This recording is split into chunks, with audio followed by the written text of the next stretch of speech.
That is definitely a focus of Phoenix NAP as we continue on. We were able to accomplish 19 carriers for the first 6 months of operation, and that's pretty much unheard of in the industry. So that is definitely a focus of interconnectivity for the Phoenix market that will continue on.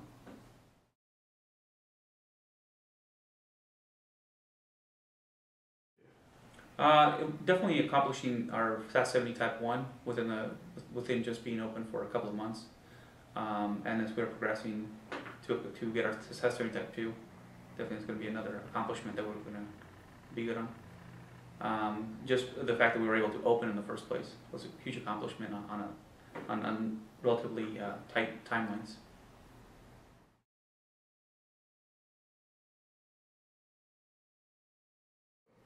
Next plans include additional HVAC crowd units for the facility, additional generators.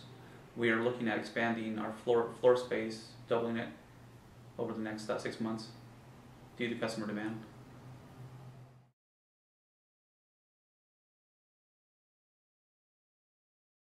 I don't know if we had any surprises per se. We were pretty much, we knew what we were getting ourselves into on the market side. I would say when demand, from a demand standpoint, the cloud was definitely a huge driver for many customers. What are our cloud strategies was definitely a question that keeps on coming up over and over again.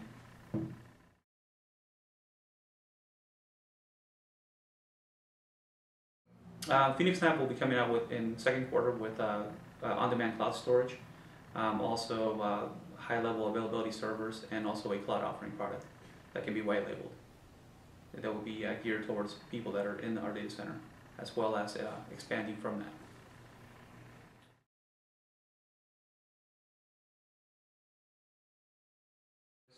Well, we're seeing it as a driver for many consolidation projects as drivers for colo right now. So as customers come in and it's time to refresh their equipment, they want a solution. They want an operator that has a way to migrate from their existing infrastructure into at least a hybrid or full even of a virtualized infrastructure over to the cloud. So we definitely see this as a growth market for data centers.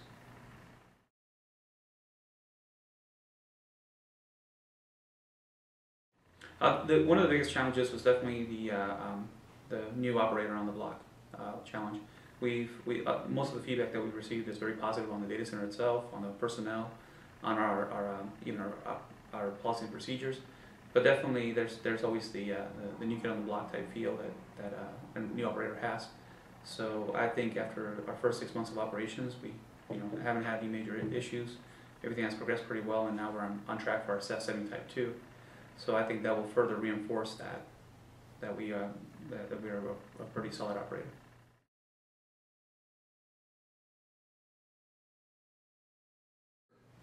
Well, that has helped as far from a security standpoint. PCI and SAS-70, also HIPAA. We're also going to go through a HIPAA audit and certification this January coming.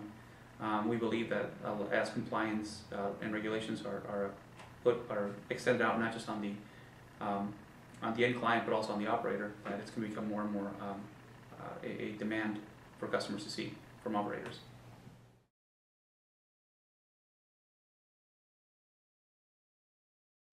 We were able to already have a nice customer footprint ready to move in day one. We were in a cash flow positive scenario. We were able to bring in the carriers that we wanted.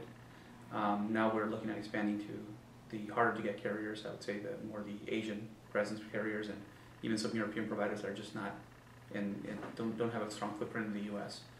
So we are definitely expanding and going to those different avenues. It was a good year from a operational and sales standpoint, just getting seasoned. So we didn't have as many learning curves as we thought we would, which is good.